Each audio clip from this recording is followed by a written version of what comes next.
Hi, Marivic. Good morning. Hello po, good morning po. Ayan na. Good Ayan morning natin. din po kay Kuya. Yan. Good morning Yun, po no? sa lahat na nasa studio. Ano yung kukonsulta mo, Marivic? Andito si Kong Erin. Bali, ang tanong ko po, paano pong gagawin kung nawala po yung titulo ng lupa? Wala si Anton. Oo Anyway, nga pala, no? pag mawala yung titulo ng lupa, yun ay TCT, no? Kailangan pumunta po sa korte para ma-reconstitute yung owner's duplicate copy ninyo. So dahil kapag na-issuehan ng titulo, meron po kayong hawak na owner's copy, OCT, no? And yung LRA may hawak ng sariling kopya nila. Ngayon, kapag mawala yung kopya po ninyo, ang protection rin po ng gobyerno dito para sabihin hindi nagkaroon ng double sale o anuman, kailangan kayo dumaan sa korte para ma-reconstitute yung titulo uli.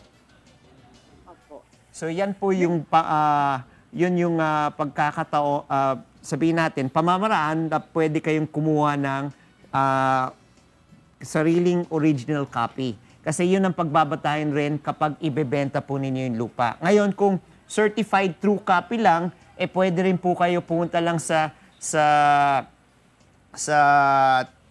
LRA para kumuha ng certified true copy. Pero hindi po ibig sabihin na yan ang pagbabatayan rin ng LRA na kapag bebenta po ninyo yung lupa, yun yung i-recognize nila. I-recognize pa rin nila yung original na owner's copy.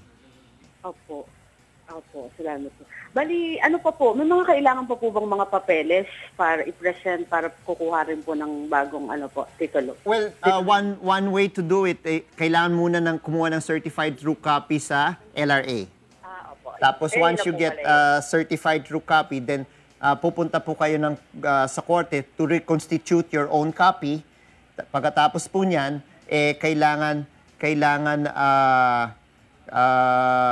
magkakaroon po ng publication ng 3 linggo, at kung walang oppositor po yan, i-grant po ng korte yung issuance ng panibagong certificate of title. Opo. Opo. Maliwanag, Marivic? Opo, salamat po. Okay, thank you, Marivic. Okay, talagang pagkalupa. Maraming tanong dito, no? Sayang si Anton. Attorney Anton. Ito pa rin po, kay Sara Velasco naman po, ito ay text message niya po sa atin. Siya po ay taga Cabanatuan City, mga lupain to. May kalahating ektaryang sakahin po ang lola ko, pero nasa mother title pa daw po. Hanggang sa nakamatayan niya na. Ngayon po, may isang nagsasaka at nagbubuwis dahil ang nag-advance payment daw po kong Erin. At sila po ay nag-advance payment ng 17,000 pesos nung ibinebenta po noon ng 50,000 pesos. Pero hindi po nagkatuluyan yung bentahan.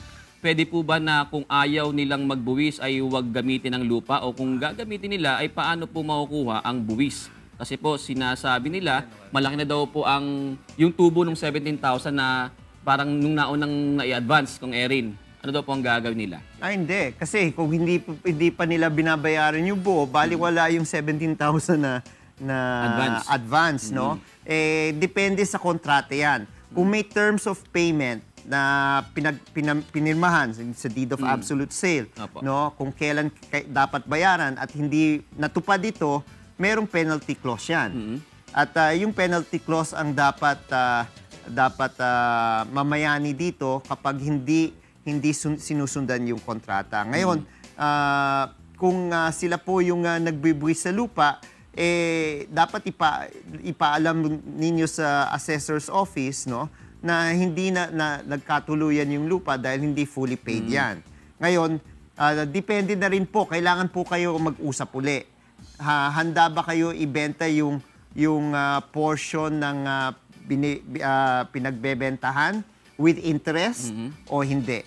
Ngayon, kung hindi, edi wag na kailangan na ipaalam sa assessor's office na kayo pa rin yung may-ari ng buo, dahil hindi naman na separate yung title, at dapat binabayaran pa rin po ninyo yung amilyar sa Paano po lupa. yung kung Erin, pag halimbawa nakamatay na yung lola niya, sino po yung mag-ano ng... Lahat ng eredero. Lahat na. Kasi may sinasabi siyang special power of attorney, parang ganun po eh. Lahat ng eredero dapat binabayan sa heirs ng mga lola, at kailangan magkaroon ng extrajudicial settlement. So, hindi kompleto yung mga detalye. So, hindi natin alam kung anong nakalagay sa special power of attorney, kung kailan nangyari yung bentahan, no, at ano yung penalty clause. Yun ang importante dyan.